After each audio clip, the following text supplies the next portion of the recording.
Welcome to Patriots Corner Live with Dr. Hill Law, your source for unfiltered conservative analysis. We're here to dissect this week's biggest stories in politics and the economy, all from a grounded conservative perspective. No spin, just straight talk about what matters to you. We'll delve into the issues shaping our nation, hold our leaders accountable, and discuss and debate solutions that uphold our core American values. If you're new here, please hit the like button, subscribe, and ring the notification bell so you don't miss any future streams through YouTube. It doesn't cost any money to subscribe. That's the same as the follow button. Now, while everybody in Washington is distracted by the latest public firestorm, a much quieter political game is always almost afoot in the halls of Congress. This isn't a game of fiery speeches or dramatic press conferences. No, this is about a little known procedural move, a kind of parliamentary trap that Democrats can use to try and seize control of the House floor and derail the entire Republican agenda. Now, this is going in reference to the Epstein stuff the other night.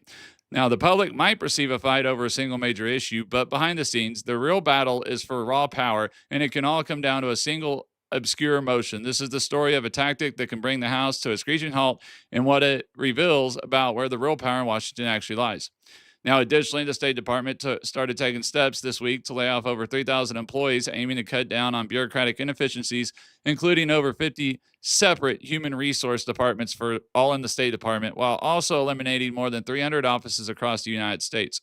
So that's the two subjects I'm going to cover today. Usually I do one, but I'm going to break it up in two this week. So you can catch Patriots Corner live 3 evenings a week on YouTube, Rumble, Twitch, and Facebook. If you can't catch it live, you can also listen to all the episodes on Spotify, Amazon, and iHeartRadio approximately a couple hours after, maybe the next morning, just depending on how fast I can get to it. Or you can catch them all on our website at patriotscornerwithdrhillaw.com. That's patriotscornerwithdrhillaw.com. Now, that is all one word. So your engagement is critical to the success of Patriots Corner. If you have a question or want to make a statement, please do so. I will review them at the end of each segment, read a few live, and answer questions from respectful comments that foster intellectual debate. Your feedback is invaluable in shaping our discussion. Also, don't forget to like, share, follow, and subscribe to keep the conversation going. I want to make sure that I've got make sure I'm on all of my stream managers so I can see any messages that are coming in. And then I wanted to double check on my trying to double check to make sure everything looks right on my light. That one it did. All right. I've got all of my chat boxes up here, so I should get chats from all of them. But just in case, I do have a couple of them pulled up to where I can see the chats without looking directly at it. So, yeah, I've got all of my chats here where I can see them now if something comes up. So I will, since I can't look directly at my screens while I'm doing the show, I will, like I've said, look at them at the end of each segment and cover it. And also, I just tried a little mix up today, and also because there hasn't been a lot of big enough news to really cover a whole one subject this week. So I'm going to start with I heard this across all the lives last night. Everybody was going, oh, the Republicans have now voted to seal the Jeffrey Epstein files forever. They voted against. That's not what it was. That's what we're going to get into for the first two segments of this episode. Then the second half of the episode will be all on the changes that are going on at the State Department and where President Trump's actually putting some of those cuts into effect and also finally truly draining the swamp. So segment one is the truth behind the Jeffrey Epstein files vote. To really get what's going on here, you have to understand the battlefield. The House of Representatives is sitting on a razor's edge. The Republican majority is so thin that just a handful of defections can flip the outcome of any vote. This creates a massive headache for the party in charge and a golden opportunity for the minority. Now imagine there's a popular bill or amendment that the minority party wants to force a vote on, something they know is popular with the public, but that the majority's leadership wants to bury. When that amendment gets blocked in committee, which it almost always does, that seems like the end of the road. But that's just the opening move. Democrats know the real fight isn't in the committee, it's on the House floor using a procedural tool that most people have never even heard of. They can turn a routine, boring vote into a high-stakes test of party loyalty. And also, not even just that, but even more, the secret weapon is called the previous question, or PQ motion. It sounds super complicated, but here's what it boils down to. At the end of a debate, the majority party moves to order the previous question. This is basically a motion to just stop all the talking and all the new amendments and vote on the main rule of the bill, or the minority party, anyways. It's a tool the minority uses to what happens on the floor and keep their agenda. Well, the majority uses to keep their agenda moving. For decades, this vote has been a simple formality, passing right along party lines. But there's the galaxy brain move. What happens if the previous question motion fails? If the minority party can convince just a few members of the majority to vote with them to defeat it, something wild happens. Control of the House floor completely flips. The leader of the opposition is then recognized and gets to propose their own amendments. So defeating this one motion would allow Democrats to immediately force a vote on an issue the Republican leadership desperately wants to avoid. It's the ultimate procedural gambit, a way for the minority to hijack the agenda. Now, as we come to the end of our first segment, I would like to remind you to please like, comment, follow, or hit the subscribe button so you won't miss future episodes. Also, I will now take any questions and reply to a few comments before starting the next segment. Don't forget to check out Patriots Corner with drolaw.com. That is Patriots Corner with drolaw.com, where you can sign up for free access to our weekly blog, receive notifications about our next live show, and hit the subscribe button, which takes you to our locals community. There you can support the show, gain access to extra content, and participate in one-on-one discussions, and that is on Rumble, not YouTube or Twitch. Well, I see a couple people in here, but I see 2 in Rumble. I've got 1 in Twitch. There are 2 viewers in Twitch. I don't see how many I've got in Facebook, but as of right now, I don't see any comments coming up yet. So I'm going to go ahead and get on to segment 2, the climax on the floor. Now, and this isn't just a theory, it's happened. In the current Congress, which it's razor thin majority, these procedural votes have become battlegrounds. We've seen moments where Republican leadership has had to scramble, barely holding their members together to maintain the control on the floor. A few hardline conservatives, angry about something else entirely, can join the Democrats to sink the rule, bringing the House to a standstill for days. Recently, a similar procedure vote failed over a measure to allow proxy voting for new parents, showing how even nonpartisan issues can get caught up in the crossfire of this procedural system. Now, whenever this happens, the pressure campaign is immense. Democrats reframe the vote, telling every Republican they have a choice. Vote yes on this obscure motion, and you're voting with your party's leadership, or vote no and let a bipartisan issue come to the floor. All right. And this one was a little opposite. But pretty much, it forces the majority into a politically damaging position and reveals just how deep the divisions in their own party are. For a moment, the minority party comes within a few votes, or sometimes even succeeds at taking over the House agenda. Now, that's what would have happened last night. These close calls and occasional failures are more than just dramatic moments. They are a shot across the bow. They prove just how fragile the Republican majority really is and show that Democrats are willing to use every obscure rule in the book to fight back. This procedural warfare is new reality in a divided modern government. Now, the previous question motion, once a forgotten piece of parliamentary procedure, has become a high-stakes vulnerability for, it means even most routine days, control of the House of Representatives can be up for grabs, all hinging on a single vote that most Americans never even see. So the vote on the bill to require the DOJ to release the Jeffrey Epstein files wasn't really about Epstein. If the Democrats wanted the Epstein files released, they would have done so during the Biden administration. Their real goal was to make the Republicans look bad or push them into moving the vote forward, where the Democrats would have likely voted against the bill, and then present Democrat legislation to gain control of the floor and bring up Democratic agenda items that the Republicans didn't want to deal with. So this vote they wouldn't have voted to approve that piece of legislation to declassify all the Epstein files for DOJ to handle over. The FBI and DOJ has had these files since before President Trump ever got elected office. They had this all through the Biden administration. This was just a trick to try to say, hey, people don't understand. They just think we're having a floor vote. They don't understand we're actually doing a PQ vote and rolling on a previous question. They think that they're actually voting to seal those documents forever. And if they had voted to unseal the documents for Jeffrey Epstein on that bill, then it would have given for that vote to go to the floor to actually vote on the bill. If the procedural question approved, then the bet is the Democrats would have voted against the approval of that bill. It wouldn't have passed, and then the Democrats would have got to have submitted amendments, and those amendments wouldn't have hadn't necessarily had to do anything with the subject of that bill. They could have proposed almost any type of bill as an amendment to that one. So it would have been their way to get in a bunch of Democratic agenda items that maybe were a little bipartisan that they could have maybe got passed or not gotten passed. It was a trick to try to gain power of the floor. So it had nothing to do with Jeffrey Epstein or releasing the files. It had nothing to do with them actually wanting to release them or pass the bill or anything like that. It was all a procedural gambit of a game trying to make the Republicans look bad to the far left and the far right MAGA that are still fixated on this, when honestly this probably all has to do something. They're at this point, the really only reason why they're hiding is because they're holding it over somebody's head.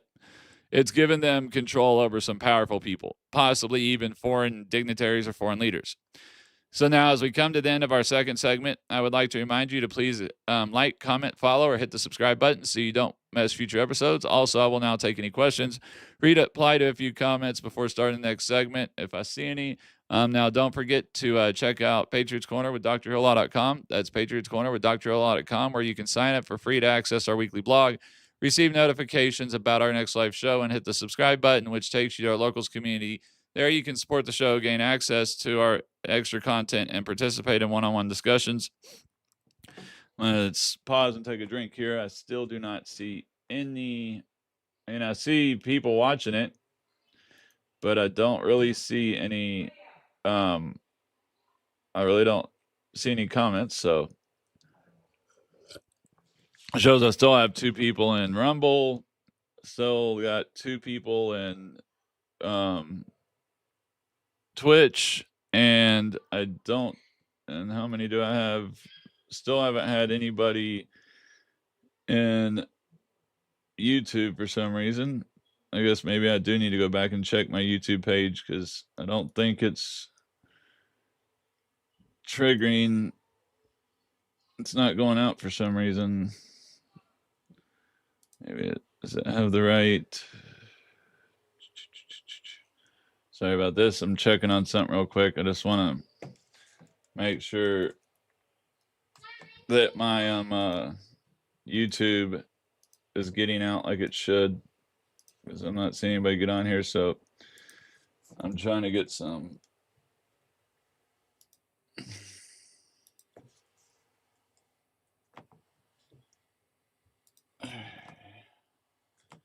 I'm trying to get a couple tags in here.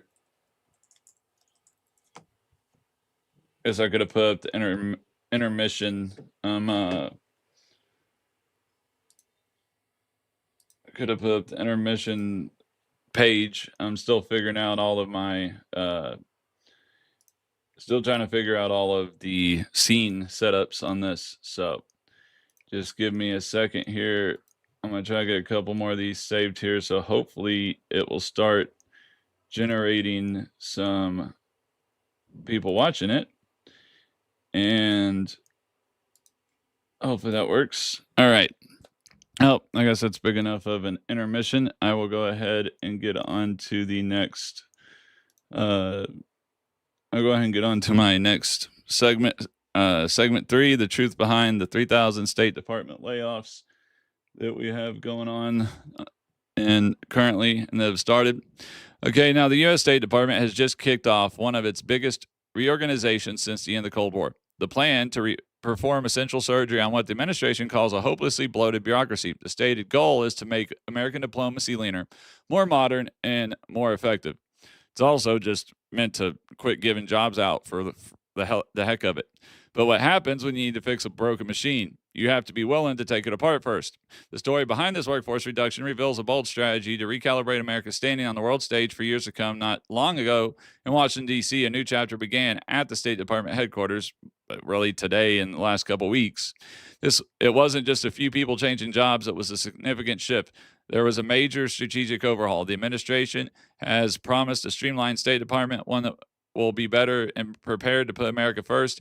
Now, as we examine time more closely, a clear picture emerges, one of decisive action and a commitment to trimming the fat to strengthen the core.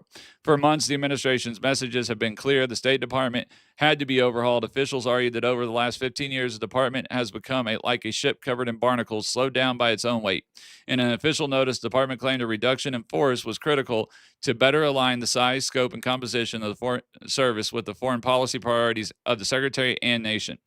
The strategy was to cut non-core functions, duplicative or redundant offices, and offices where considerable inefficiencies may be found. And this is the thing: is you think when they started looking at this, one, the State Department couldn't even tell you how many employees they had. A national security agency, the State Department, that literally does with diplomacy and national security, could not tell you how many actual employees they had. On top of that, they had 50 different human resource departments. 50 for one company. That is ridiculous. Now, the plan sent to Congress outlined a vision to eliminate overlapping offices and refocus the department on its core mission. Think of it as pruning an overgrown tree. You have to cut away the tangled branches so the tree can grow stronger and healthier. It was a deliberate, necessary step to make the State Department more efficient and more focused. It's about cutting decades of bloated bureaucracy and reversing a trend that made the department more beholden to radical political ideology than advancing the actual Americans' core national interest or having anything to do with America's interest. All told, the plan was set to shrink the department. Is set to shrink the department by roughly 3,000 positions. You've got about 1,350 of those were involuntary layoffs, while another 1,800 employees chose to leave voluntarily and receive packages for it. The promise is a government agency that is finally streamlined and better equipped to serve our American interest. Now, as we come to the end of the third segment, I'd like to remind you, please like, comment, follow, or hit the subscribe button so you won't miss future episodes. Also, I will now take any questions. Reply to a few comments before starting the next segment. Please don't forget to check out our website at Patriots Corner with drhilllaw.com. That is Patriots Corner with drhilllaw.com, all one word. It is not separated. You can also sign up for free to access our weekly blog, receive notifications about our next live show, and hit the subscribe button, which takes you to our locals community. There you can support the show, gain access to extra content, and participate in one-on-one discussions. Also, I think there's a way for you to actually donate, do a tip or whatever, kind of like with TikTok through I'm gonna figure out what's my ticker keeps messing up. But I also think there's supposed to be a way to do it through the Streamlabs, but I don't have the link in there. So right now, I guess it's showing we have one active viewers, but I'm showing an active viewer there, but still showing 3 and 1 there.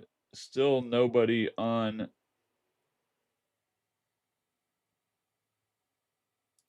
It's saying something wrong with the keyframe rate, I guess. I don't know. I don't know what's going on with the keyframe rate or what it's talking about. Yeah, it's at 1080p. I'm at 1080p 360. So I don't know what's going on. It shows everything's working, but I still don't see it. So I'll grab a drink and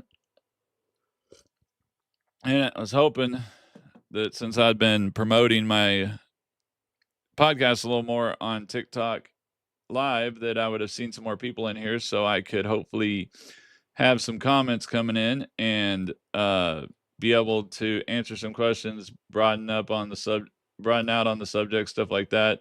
Especially now that I finally got it to set my it finally allowed my post, finally figured out how to get my Facebook to go live without it and having it public versus it being stuck as a private. So finally got that figured out. I guess I'll go ahead and get on to segment 4, navigating the overhaul as far as what's going on with. Now, the first sign that this is a serious question was the sheer scale of the layoff process. According to some reports, there were initial hiccups. Some staffers reportedly got layoff notices only to receive a follow-up message hours later blaming an administrative error, which, I mean, come on, you think of how big the State Department is. that's going to happen.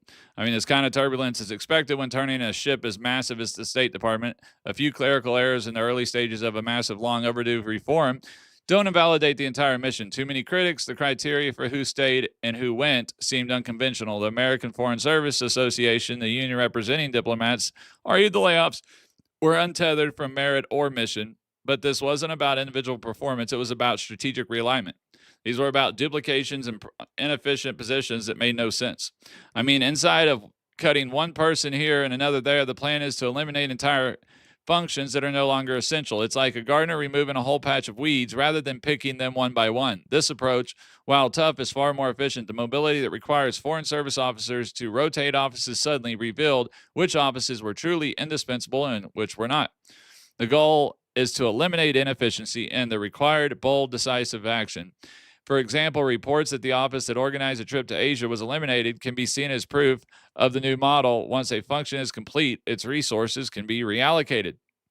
Now, critics also pointed to cuts in the office for Afghan relocation efforts. Tough decisions like these are about prioritizing resources for the most urgent, forward-looking challenges rather than being trapped by the missions of the past.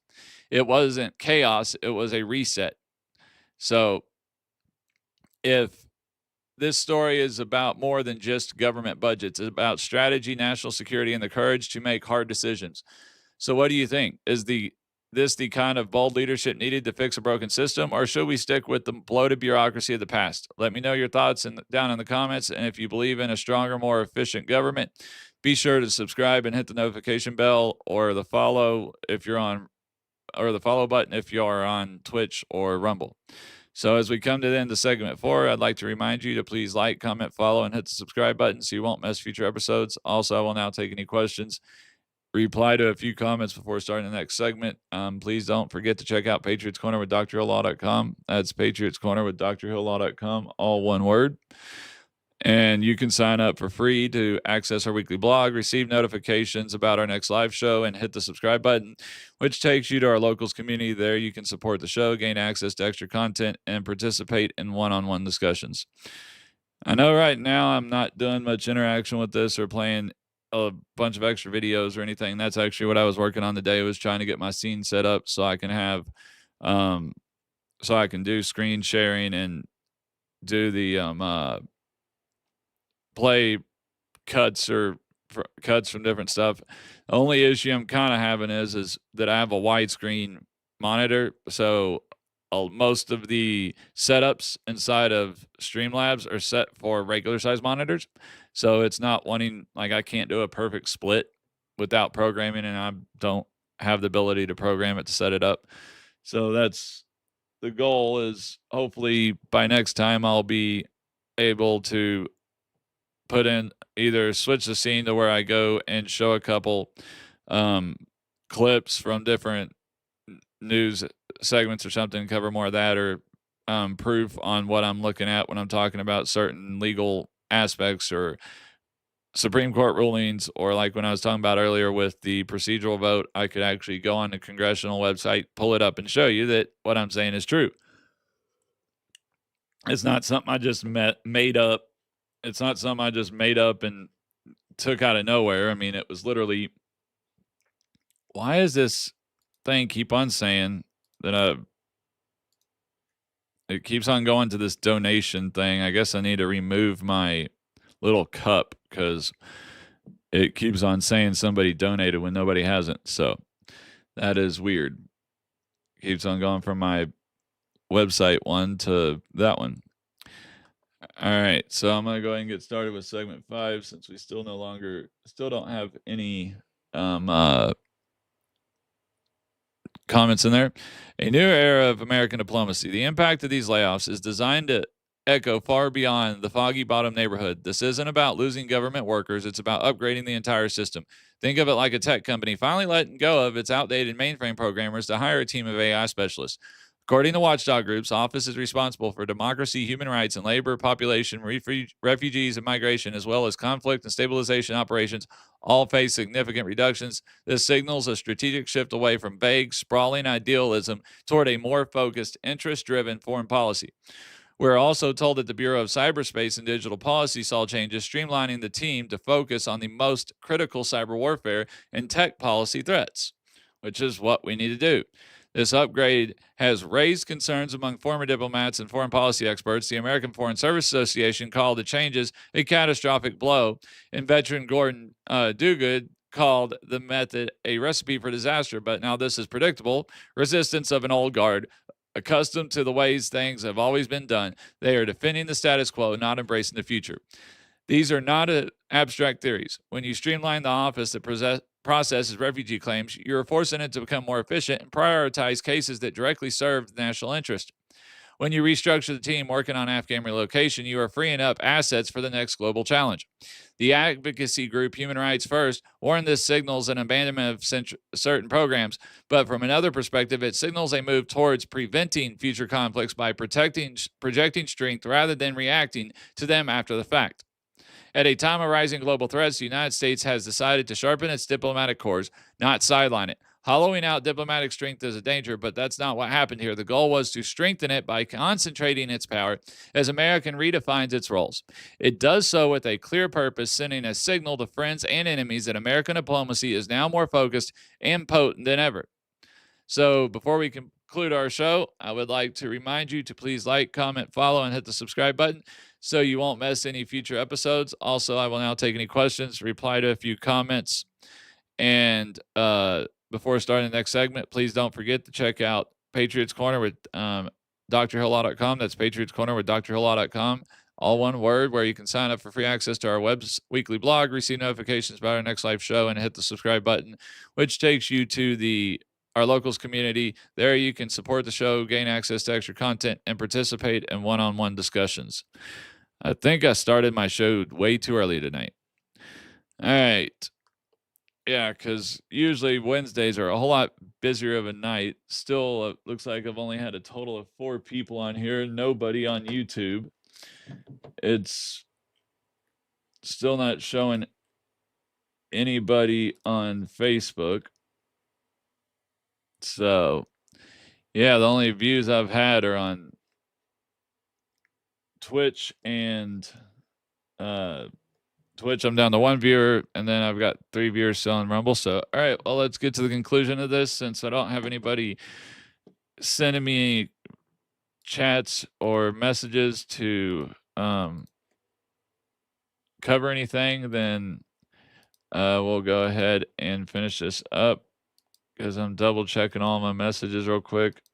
I do not see anything in there. There's no sign of anybody even saying hello. So let's go ahead and get down to the end of this. So what's the necessary truth behind the State Department workforce reduction? It's a story of a bold and essential course correction. The truth is, this reorganization designed to project strength has done just that by cleaning house and refocusing the mission. The initial disruption and tough decisions have paved the way for a stronger institution. The layoffs have given the U.S. diplomatic corps a renewed sense of purpose, creating a more mission-driven workforce. The administration's goal was to get rid of non-core functions, and in doing so, it has allowed offices central to projecting American power to operate without the drag of a bloated bureaucracy. One union official may have called it a massacre, but a supporter would call it a long overdue, controlled burn, clearing out the dead underbrush to allow for healthy new growth. Ultimately, this whole affair answers a fundamental question about the future of American foreign policy. Diplomacy isn't a fragile machine you can't touch. It's a tool that must be consistently sharpened. By streamlining its diplomatic workforce, the United States hasn't lost employees. It has gained focus, clarity, and strength. All right, so strengthening the institutions of diplomacy requires the courage to change them. It makes a nation stronger and more agile. In an increasingly unstable world, it leaves us asking, who is better prepared to answer the call, a diplomat from a bloated bureaucracy or one from a lean, focused, and mission-driven force? Also, you got to look at the fact of this. Our government's job is not to sit there and employ people and to create more and more jobs to employ friends or family members or whatever of people who have donated money to the cause or have donated money to their elections. It is all about actually managing the money and doing what's correct with our taxpayer money. And having a agency that's 3,000 people, and when you actually look at the list of the jobs that they did, let me try. I'll pull the. I'm gonna get. I gotta get the ad up real quick.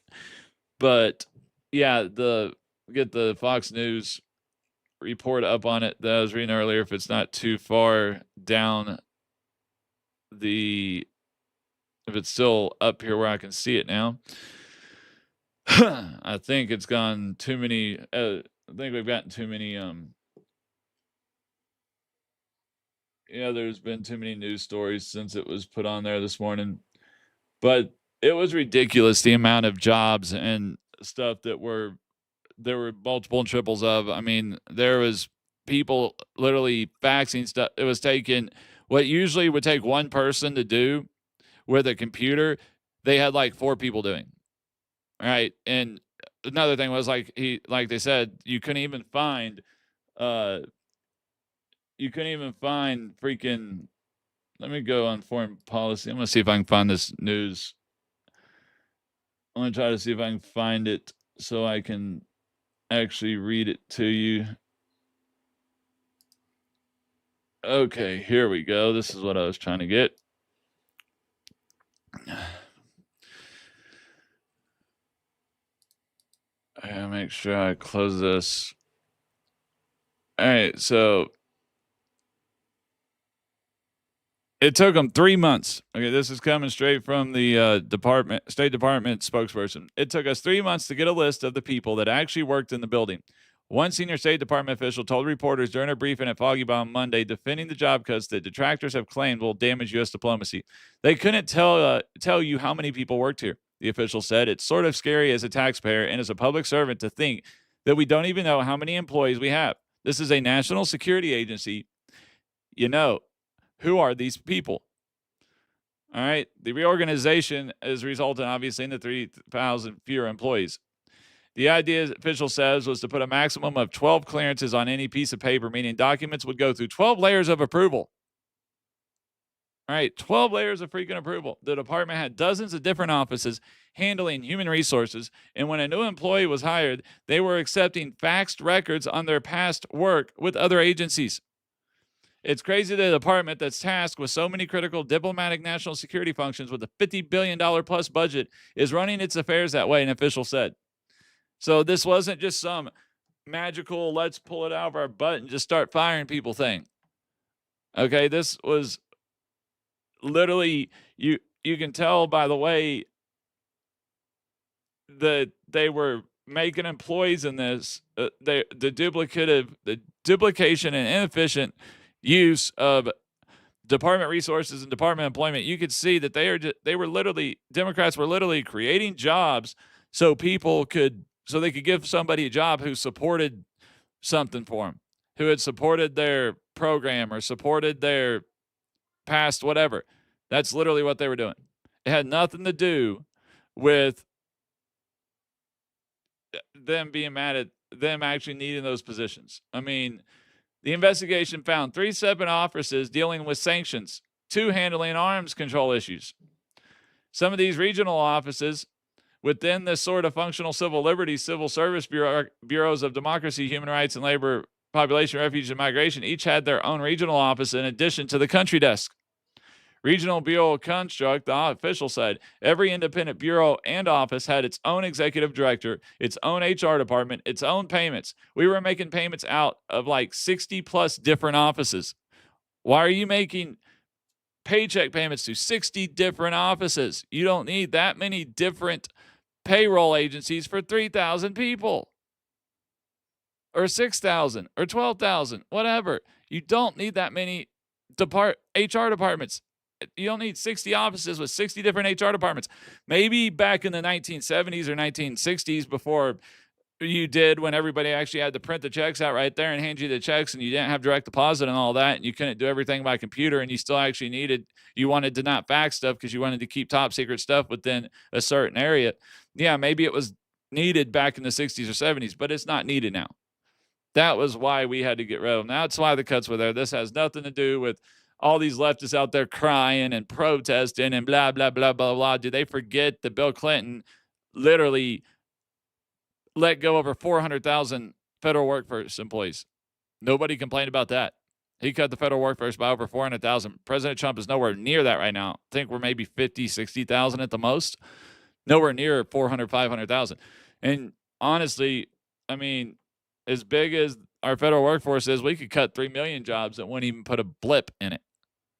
It wouldn't even be that large of the federal workforce. So this fake outrage and fake everything is getting old. It's getting ridiculous. If you don't like how it's done, then come in and give an idea of how to do it better. But don't sit there and act like it doesn't need to be done when it does. Taxpayer money doesn't grow on trees. You can't just keep creating money out of nowhere. You can't keep just printing money. You have got to get control of our budget and deficit. I mean, think of the 3,000 people. I bet you that average pay was probably somewhere around $80,000 to $100,000. If you took that average pay over 3,000 people, that's a lot of, out of that $58 billion budget, that's a lot of money now that can be used to put to actual good, to be used to put towards actual diplomacy versus people doing the same thing that somebody else is doing and all the redundancies and everything. So that's where, I mean, it's ridiculous the amount of fraud, the bloated and the waste that was in that State Department. There was just no need for that much. You can tell that they were literally purposely just creating. They were just literally purposely creating stuff for these people. They weren't doing anything else. They were literally just doing that. So I think that's about it for tonight. I've got, we still got anybody on here? Still shows 3 in Rumble, but I don't think that's active. That's just total of 3 people that I've had in Rumble. If somebody's even in the room right now, please say hello. I had 2 people in Twitch, it went down to 1, so I guess that means if I still got 1 viewer, they didn't comment. So let's get going here and see if, I guess, nobody's wanting to make a comment or say anything. Let me know what they're doing. Then I guess I'm going to go ahead and end tonight's episode, and I will see y'all on Friday. Hopefully I'll have some better information to put together and a little more time to work on it. It's just really couldn't think of a good subject to cover tonight that had a whole 45 minutes worth of viewers to make the show better, because I can sit last night on my live, I went for 2 hours on stuff with people sending comments and asking questions and then replying to those answers and stuff. Cause usually those I'm pretty up on the subjects, but a lot of times trying to remember what to say on front of the camera when somebody's not asking you is a little bit harder. So please, let's get this going, some more followers and listeners here, and I will see y'all on Friday evening. I'm probably do it a little later. I think I did a little early today. Usually I do 6:37 on Fridays, and I did 5